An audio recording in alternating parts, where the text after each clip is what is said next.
For years, the conversation about artificial intelligence and jobs has been fueled by science fiction and panic.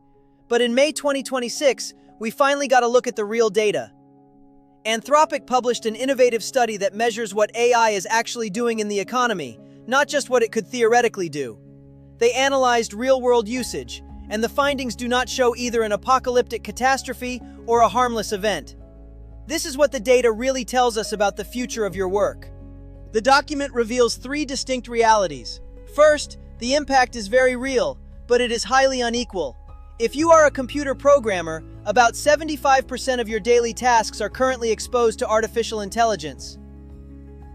Customer service and data entry are also highly exposed. But what if you are a cook, mechanic, or lifeguard?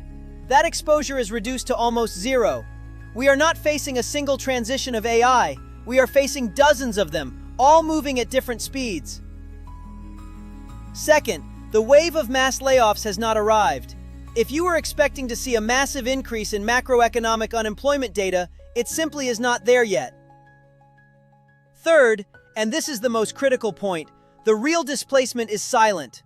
Although older workers are not being laid off, the hiring rate for workers aged 22 to 25 in highly exposed jobs has fallen by 14%. The labor market is quietly closing the door on the next generation. It is a slower and more hidden displacement that will be severely exacerbated over the next decade. So what do?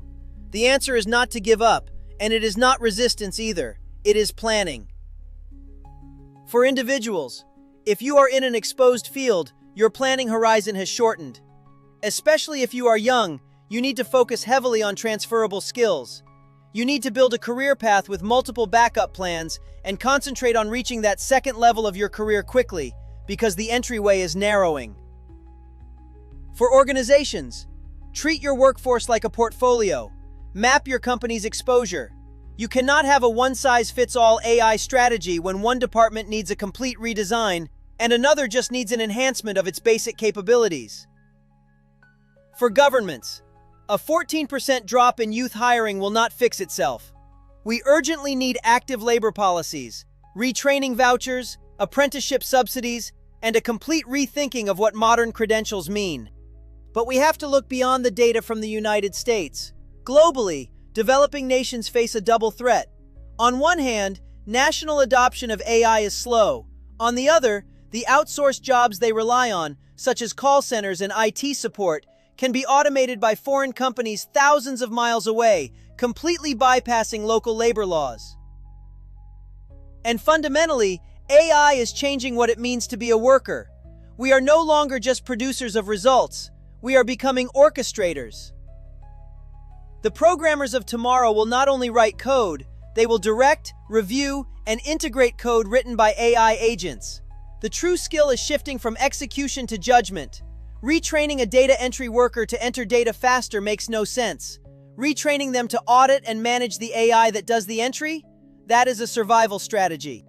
AI breaks the century-old rule that producing more value requires hiring more people.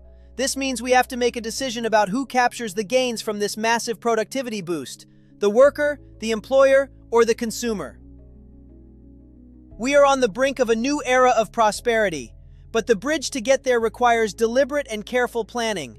Technology will not build that bridge for us. We have to build it ourselves. Thank you for your attention.